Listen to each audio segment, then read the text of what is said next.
दोस्तों जय श्री कृष्णा।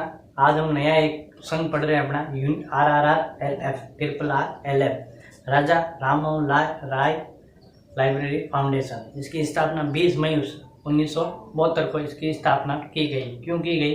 राजा राम मोहन राय जी के 200 जन्म दिवस पर, उनकी जन्म हुआ था 1772 के अंदर और 200 यानी 1972 के अंदर इसकी स्थापना 200 जन्म दिवस के ऊपर उस पर RRR LF की स्थापना की गई। तो हम शुरू करते हैं। RRR LF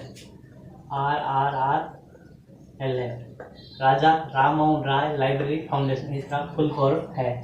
स्थापना पूछ ले इसकी 20 मई 1972 के अंदर इसकी स्थापना हुई। लिख लेना, राजा राम मोहन राय के 200 जन्म दिवस के उपलक्ष्य में इसकी स्थापना हुई थी। अब इसकी स्थापना किस मंत्रालय के अधीन है? तो ये भारत सरकार, उस समय की बात कर रहा हूं अभी, भारत सरकार के संसाधन मंत्रालय, भारत सरकार के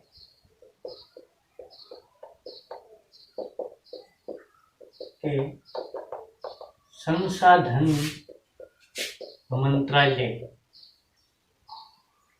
के संसाधन मंत्रालय के संस्कृति विभाग के तहत की गई। इसके अंदर संसाधन मंत्रालय में संस्कृति विभाग अलग मंत्रालय था, उसके अंदर इसकी स्थापना की गई। अगर वर्तमान पूछ ले तो वर्तमान में संस्कृति विभाग के अंदर है ये। क्यों? पहले दोनों एक ही थे, संसाधन मंत्रालय और संस्कृति मंत्रालय दोनों एक ही थे, फिर उन्होंने अलग अलग कर दिया। संसाधन विभाग अलग कर दिया और संस्कृति विभाग अलग कर दिया। तो संस्कृति विभाग वर्तमान में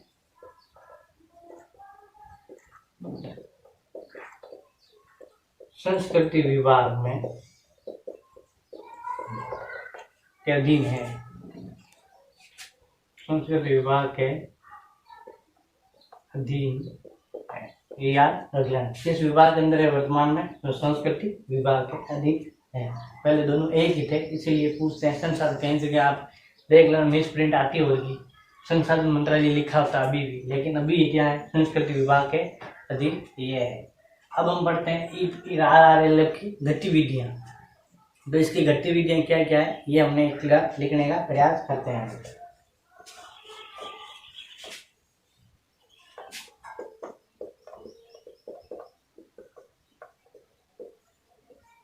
गतिविधियां।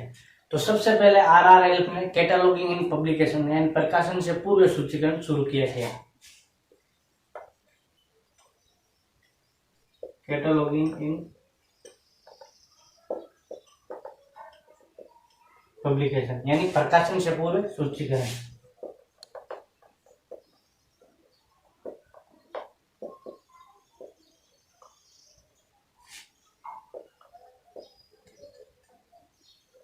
इसका हिंदी में है प्रकाशन से पूर्व सूचीकरण। ये इसने शुरू किया था। इसको रंगानाथ ने एक अलग नाम दिया, प्री नेटल कैटलॉगिंग कहा था। रंगानाथ ने इसको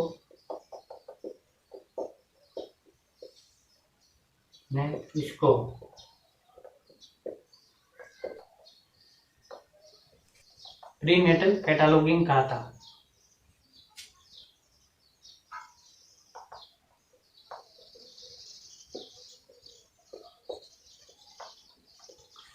रंगानाथ ने क्या था? कई बार पूछना आता प्री लेटर किसने दिया था? रंगानाथ ने। लेकिन कैटलॉगिंग पब्लिकेशन प्रकाशन पूर्व सूचीकरण किसका? RRR का है ये। और इसकी ये पहली गतिविधि थी। दूसरी थी टैगोर बिब्लियोग्राफी।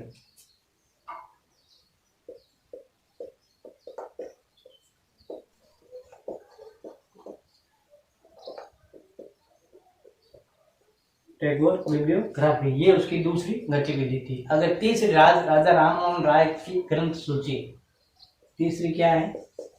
राजा राम मोहन राय की ग्रंथ सूची, ये इसकी तीसरी थी। ग्रंथ सूची मतलब राजा राम मोहन राय के पूरा उसका जीवन काल उनके अंदर बताए, उनकी एक ग्रंथ सूची अलग से बताई गई है। चौथी इसकी थी सार्वजनिक पुस्तकालय हैं, उनकी अध्ययन के लिए जो नियम है वही इसके द्वारा ही जारी किए जाते हैं। तो सार्वजनिक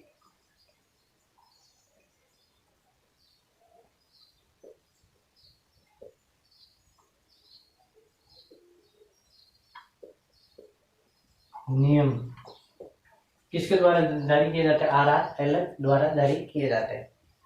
ये थी RRLF की। फिर आता है RRF न्यूज लेटर भी प्रकाशित होता है। यहाँ लिख लेते हैं नया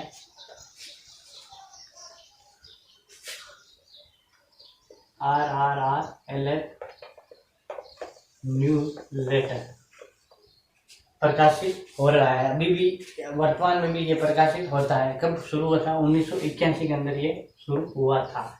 ये कब कितने दिन के बाद जारी होता? द्विमासिक, हर 15 दिन बाद द्विमासिक इसका प्रकाशन होता है।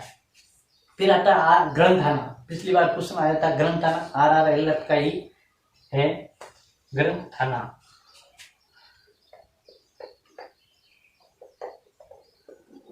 ग्रंथाना पिछली बार क्वेश्चन आया था, ग्रंथाना का प्रकाशन कौन करता है?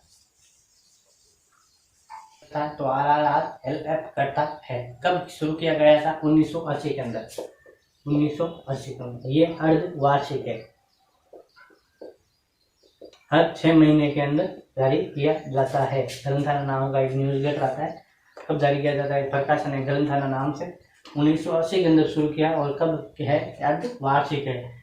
RRLF न्यूज लेटर पूछ ले तो द्विमासिक है। और कब शुरू किया? 1981 के अंदर। ग्रंथाना 1980 के अंदर। ये थे इनकी गतिविधियां। अब हम नेक्स्ट बात करते हैं तो इन्होंने RRLF द्वारा एक संस्था बनी हुई नेपलिस नाम की, NAPLIS नेपलिस, उसके बारे में हम विस्तार से पूरा चर्चा करते हैं। नेपलिस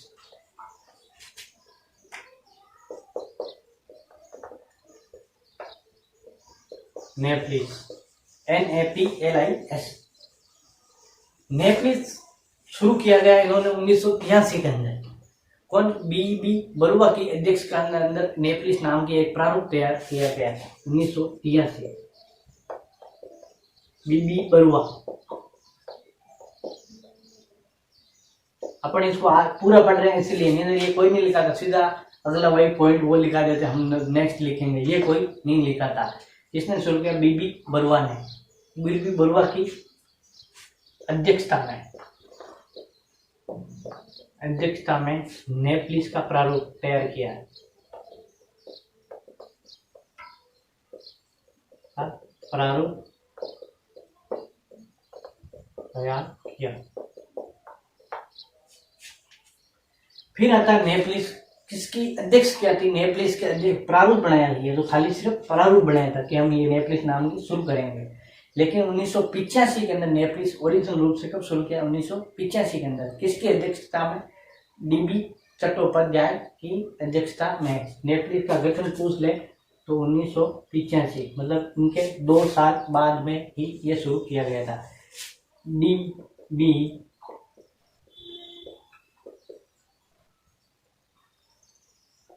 की अध्यक्षता में नेपलिस का गठन किया गया। ये था नेपलिस, जिसको हमने पूरा लिखा था। सीधा ये लिखा था लोग, मैंने इसको लिखा है 1983 में BB बरुआ की अध्यक्षता के अंदर नेपलिस का प्रारूप तैयार किया गया। और ओरिजिनल रूप से ये नेपलिस शुरू कब हुआ था? 1985 के अंदर। नेपलिस का गठन पूछ ले, डेट ये लिखनी है अपन को, 1985। अगर ये पूछ ले नेपलिस का प्रारूप किसकी अध्यक्षता में किया तो BB बरुआ की अध्यक्षता के अंदर। अब RRLF अलग अलग राज्यों, RRLF किसके लिए?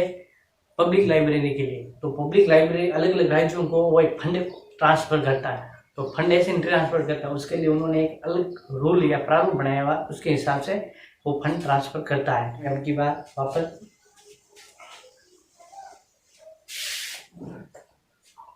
तो RRLF राज्यों को प्रदान करने वाला अनुदान, ये लिख देते हैं RRLF द्वारा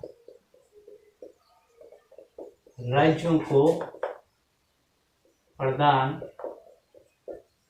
करने वाला अनुदान। हर राज्य को, ये सिर्फ सार्वजनिक पुस्तकालयों के लिए, पब्लिक लाइब्रेरी के लिए पुलिस बनाकर उनको अलग अलग ट्रांसफर, राज्यों को फंड ट्रांसफर या अनुदान देता है। तो सबसे पहले आता है विकसित राज्य। विकसित राज्य। विकसित राज्य अंदर क्या है, 50% तो RR देगा, कितना परसेंट देगा, 50% RRRLF प्लस 50% राज्य सरकार। कौन कौन देगा, 50% RRLF और 50% राज्य सरकार, विकसित राज्यों को। अब होता है विकासशील राज्य।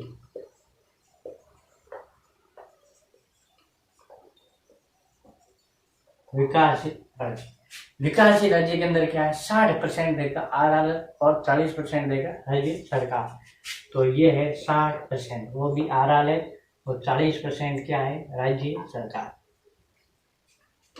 60% RRLF और 40% राज्य सरकार, किसके लिए, विकासशील राज्य के लिए। अगला था अविकासशील राज्य।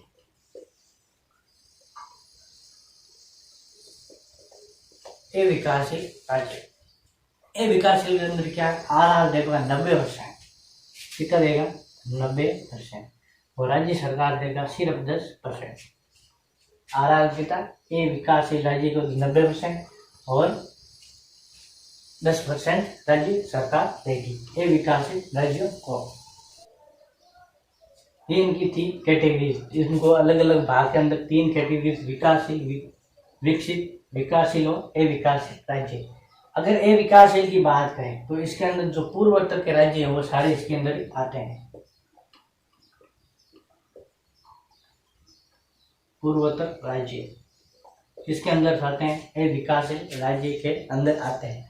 अगर अपन राजस्थान की बात करें, हम राजस्थान का एग्जाम लेके तो राजस्थान में 100% किस में से पूछा जाएगा, यही पूछा जाएगा।